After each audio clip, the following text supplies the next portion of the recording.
Needle felting doll hair can seem a bit scary, but it doesn't have to be. Today I'm going to take you through the whole process from start to finish and create a cute hairstyle for a spooky button-eyed cloth art doll. If you just found me, by the way, my name's Jo. I'm a mixed media artist based on a narrowboat in Wales. As it's October, I've gone with an orange and black Halloween theme for this one. The neck is button jointed, so it pivots on a little button on the top of the head. I'll need to work around that as I needle felt the hair, so the button ends up completely hidden. There are also a couple of stitches on the back of the head where the button eyes are anchored. I want to hide those underneath the hair, but I'll felt around them carefully, so hopefully I won't break any felting needles. I like to use the Clover pen style felting tool for doll hair. It holds up to 3 needles at a time, but they're nice and close together, so you can felt small areas more quickly. I also feel like it gives the needles a bit more stability, so they're less likely to snap. I will put a link to where you can get this in the description. The fibre I'm using is 100% bamboo roving, which is lovely and soft, and of course it's vegan friendly. I want to try and blend some black and orange roving together and create some dramatic streaks. I start by bundling a few strands together and folding them in half. Then I place the looped ends on the back of the head and start stabbing through them with the felting tool until the fibres are holding firmly in place. I'm using 38 gauge triangular felting needles from Heidi Feathers. These are quite fine, so they go through the fabric easily, but they still have a bit of strength to them. The head is stuffed with polyester, which most fibres will felt into without too much trouble. The needles have little sharp notches in the sides which catch the fibres and tangle them together with the stuffing fibres inside the head. And be quite careful here to felt around those stitches rather than going straight over them. The needles should go in quite smoothly. It's worth taking your time with this. You shouldn't have to push too hard. If you feel some resistance, don't try and push through it. Felting needles are quite brittle, so they tend to break off inside the head if you're not careful. It's also worth noting that these are extremely sharp, so make sure you keep your fingers out of the way. I know this doll's head is deep enough that the needles won't go all the way through it into my hand, but if you're in any doubt, do use a felting mat. There are a few different felting tools on the market. Some allow you to use more needles at a time, and some are spaced wider apart, so they're better for larger projects. My hands are quite hypermobile, so I struggle to grip the needles if I use them without a tool, so I find this pen style tool gives me far better control. I keep adding more bamboo and felting it in a small section at a time until I have a row right across the back of the head. I'll be layering more rows over the top of this one, but first I want to shape it round at the sides. The aim is to get a nice neat hairline all the way around without any visible gaps. The seam is another place where needles can catch and break if you're not careful. So I go a little bit slower over this bit. I don't measure or mark out where I want the hairline to be, I just kind of do it by eye and try and make it symmetrical. Now I start layering more strands of bamboo over the first row so it fills in the scalp area.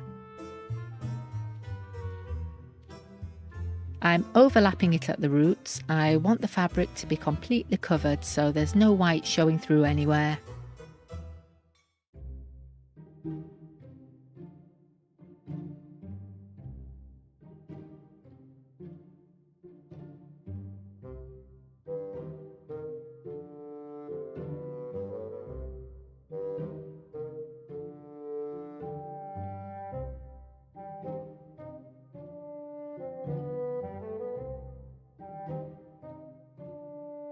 Now before I add another row, I'm going to continue the hairline around to the front. Then it's a matter of filling in the gap on the top of the head in a way that looks natural without any roots showing. And we still need to cover that button. By the way, if you're finding this video helpful, please do hit the like button and let me know. You can also subscribe if you want so you don't miss the next one.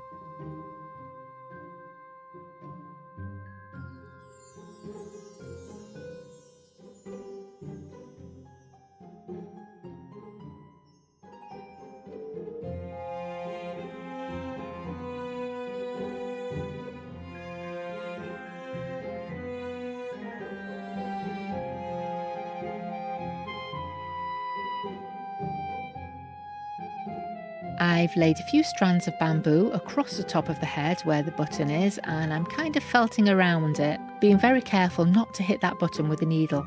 She's going to have a side parting, so the hair will be brushed over the top of it, but this base layer will smooth out the top of the head and help it all blend in.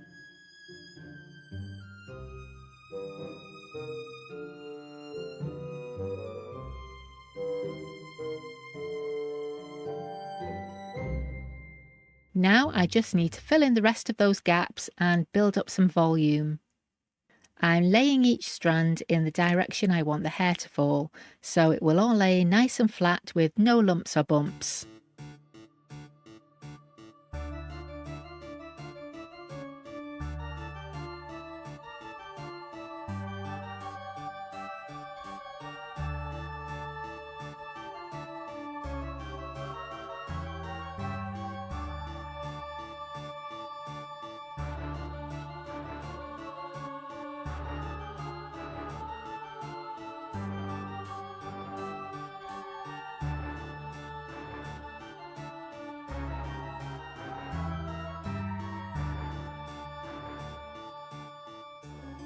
So we've just got a thin line left now where the hair is going to be parted. I'm not folding the strands for this bit. I'm going to lay them across the head horizontally. Then I'll use a felting tool with 2 needles in it to make a straight line along the parting. That's the nice thing about the pen style tool. You can use 1 needle for tiny areas, 2 for a straight line, or 3 when you're doing a larger area.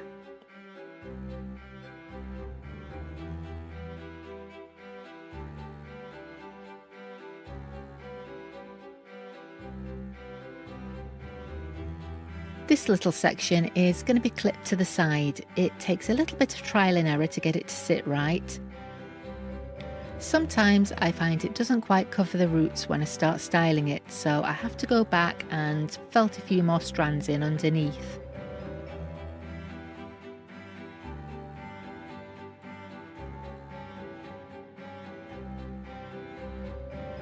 I think I've covered this one quite well.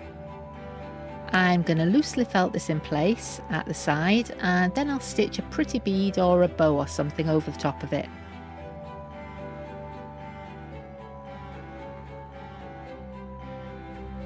We've got a few straggly ends left around the shoulders, so I'm giving her a trim with the little sewing scissors to tidy it up a bit.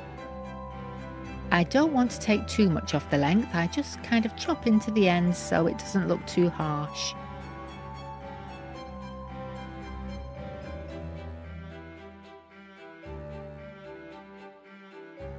Now she just needs a finishing touch. This little flat metal bead is perfect.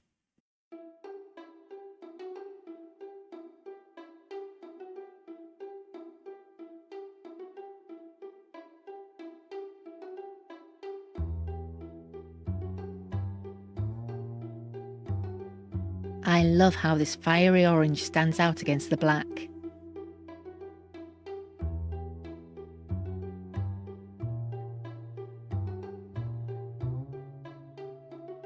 I've named this little one Olivia Pumpkin Patch. If you'd like to learn more about needle felting doll hair and how it actually stays in place, watch this video next and I'll see you next time. Bye!